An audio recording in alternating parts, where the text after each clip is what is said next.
In the two previous videos, we used this problem to introduce net present value and value additivity. In solving this problem, we arrived at a net present value, or NPV, of 2.12 million euros.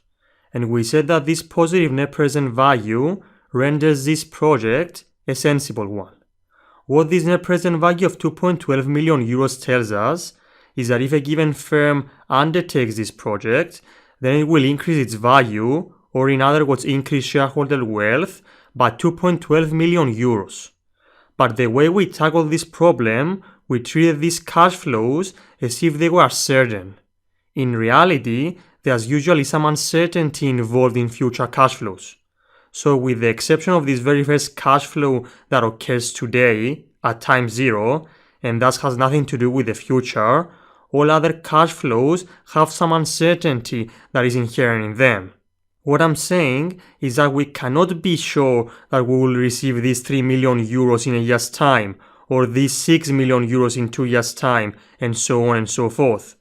And typically, the further away in the future we move, the more uncertainty there is. And this makes sense intuitively as well, and not just in financial applications, but also in everyday life. The range of scenarios that can occur within 10 years' time is much greater than the range of scenarios that can occur within 1 week.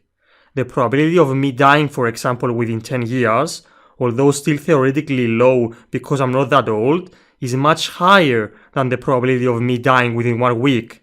A lot more life-threatening things can occur within those 10 years than within a week's time. I know it's a bit morbid talking about my probability of death, but I'm trying to help you understand this notion of uncertainty typically being a positive function of time. So going back to our project, although we said that the 2.12 positive net present value indicates that if the project is undertaken, the value of the company will increase by 2.12 million euros, in reality, since future cash flows are merely projections or expectations of what is to occur, then strictly speaking, we should have called this the expected value of the net present value. So this in reality is the expected increase in wealth from undertaking this project, as there's uncertainty involved.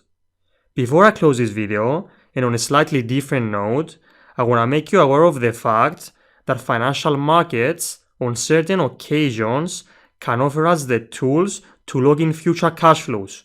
In other words, eliminate the uncertainty that is inherent in future cash flows. And that can be done through various contracts, for example. You'll see more on that in the derivative instruments set of videos. Take care.